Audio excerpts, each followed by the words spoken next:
Rediscovering Gita for the Modern World by Shrikant Soman. Based on essays on Gita by Sri Aurobindo. Chapter 10 continued. Yoga of the Intelligent Will.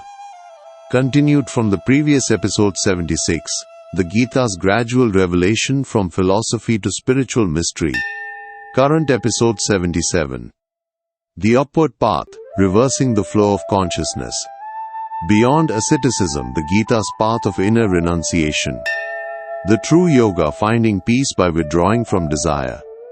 Key takeaways. The source of flawed consciousness. Our flawed subjectivity arises when the pure consciousness of the Purusha reflects the levels of Prakriti, leading to a life driven by external perceptions and reactions rather than inner peace. The downward path of desire. When the intelligent will turns outward, it becomes a slave to the senses and desires, leading to a troubled life of passion, grief and attachment. This is the condition of the unenlightened. The upward path to liberation. The true path is to reverse this flow by turning inward. This means withdrawing the senses from their objects and settling the intelligent will into the calm self-knowledge of the Purusha.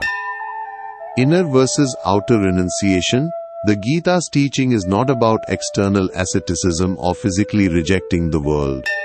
Instead, it is about inner renunciation, getting rid of the mind's attachment and the feelings of pleasure or aversion, rasa, towards objects.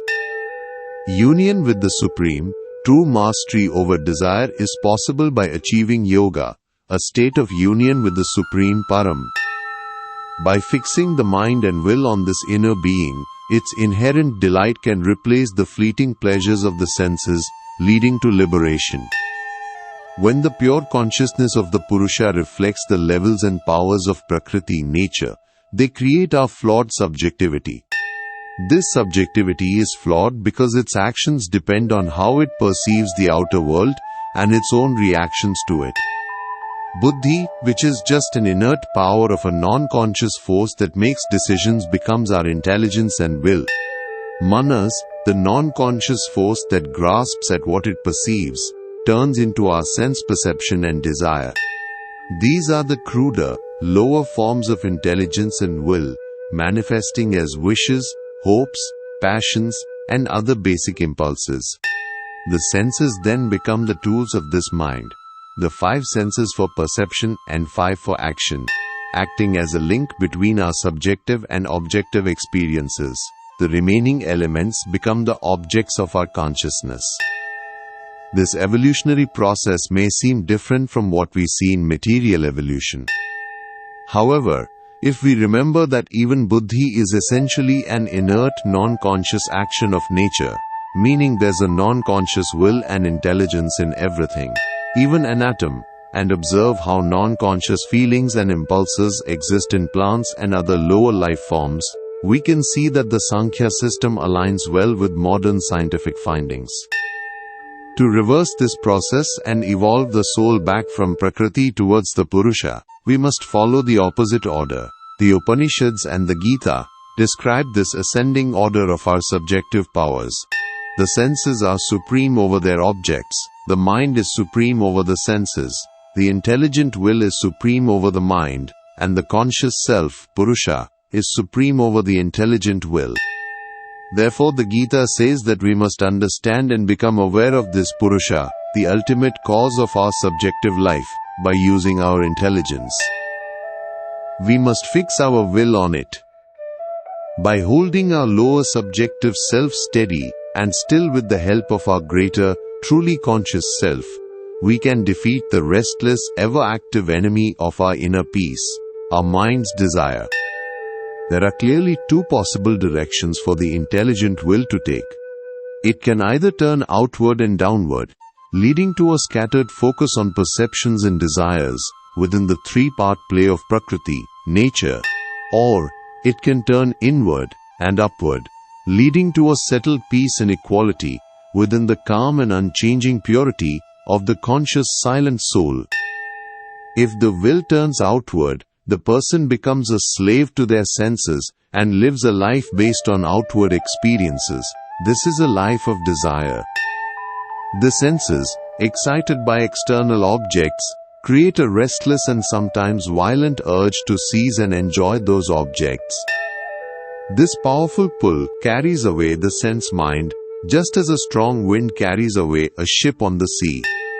The mind, influenced by emotions, passions, and desires, then similarly carries away the intelligent will, causing it to lose its ability for calm judgment and self-control. This downward path of the buddhi leads to several negative results.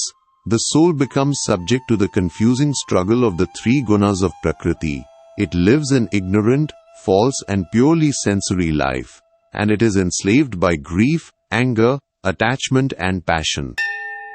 This is the troubled life of the average person, who is unenlightened and undisciplined.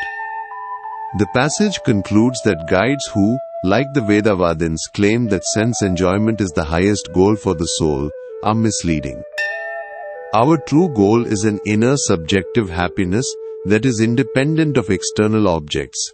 This is the source of our peace and liberation. We must firmly and persistently choose the upward and inward path of the intelligent will, settling it in the calm self-knowledge of the Purusha, the soul. The first step is to eliminate desire, as it's the root of all suffering. To do this, we must stop the senses from rushing outward to grasp and enjoy their objects. We need to withdraw them, much like a tortoise pulls its limbs into its shell. These senses should rest in the mind should rest in the intelligence, and the intelligence should rest in the soul. In this state, one can observe nature's actions without being controlled by them or desiring anything the outside world can offer.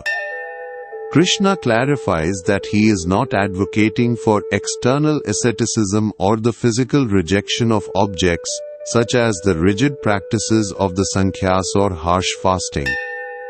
The physical body, being what it is, requires food for its normal functions. Abstaining from food only removes the physical contact with an object, but doesn't eliminate the inner attachment that makes that contact harmful. The mind still retains the feeling of pleasure or aversion, rasa, toward the object. True mastery is not the cessation of the object itself, but the subjective cessation of this inner reaction. So how is it possible to use the senses without desire or craving?